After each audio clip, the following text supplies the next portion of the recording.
information into the hands of parents and teachers. For the purpose of diffusing this information, this little book has been prepared under the direction of the Food Administration. By following the suggestions for food conservation herein contained, everyone can render his country an important war service. I am sure that all will be glad to do this. Herbert Hoover. Chapter 1. The Wheat Situation. Wheat is as much a war necessity as ammunition. Wheat is a war weapon. To produce it and distribute it where it is needed and in sufficient quantities is the most serious food problem of the Allied world. The continent of Europe, with her devastated fields, can raise but a small fraction of the wheat she needs, and ships are so few that she cannot import it from many of the usual sources. Not one of the warring European countries has escaped serious suffering, and the neutral countries have suffered with them. The world's supply of wheat.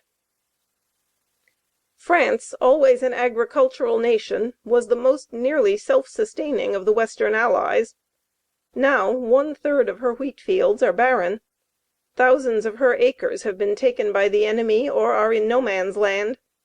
Much of the land that has been fought over these past 4 years is now hopeless for farming, and will be for years to come. Even the territory still under cultivation cannot be expected to yield large returns, for laborers, tools, and fertilizers are lacking.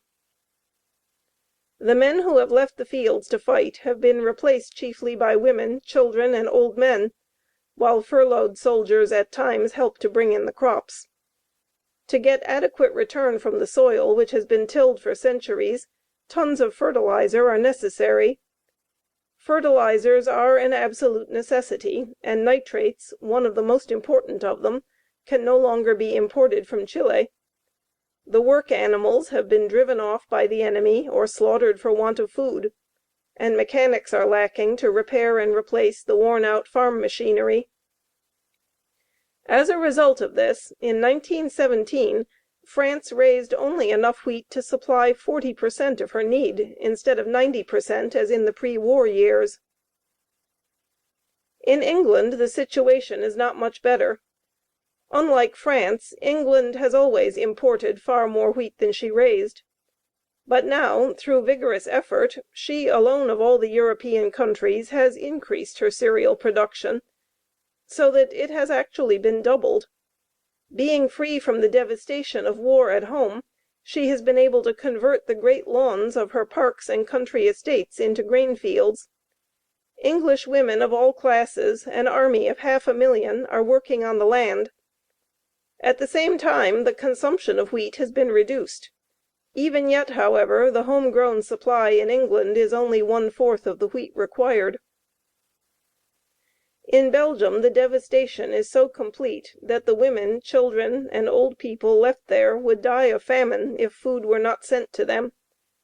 2.5 million Belgians daily stand in line waiting for food to be doled out to them. The United States must supply 3/4 of the wheat contained in their meager bread ration. In Italy, too, the condition is serious, for she produces far less than she needs, despite every effort of her government to stimulate production. Germany and Austria-Hungary have not escaped universal suffering from lack of wheat. Germany before the war was a wheat importing country, and Austria-Hungary was able to supply herself with wheat, but had none to export. Their war crops have been below normal, and even the wheat taken from conquered territory has not been sufficient to prevent severe shortage, resulting in bread riots in industrial centers. The imports of wheat into both the Allied and enemy European countries, to supplement the wheat of their own raising, came in peace times from 7 countries: Russia, Roumania, Australia, the United States, Canada, Argentina, and India. Most of these have now failed as a source of supply. Russia and Roumania were the great wheat bins of Europe. They produced as much wheat as the United States, and sometimes more, and they were always able to make up or nearly make up the deficiencies of Western Europe. Russia and Roumania are now themselves on the verge of famine. Even before their own situation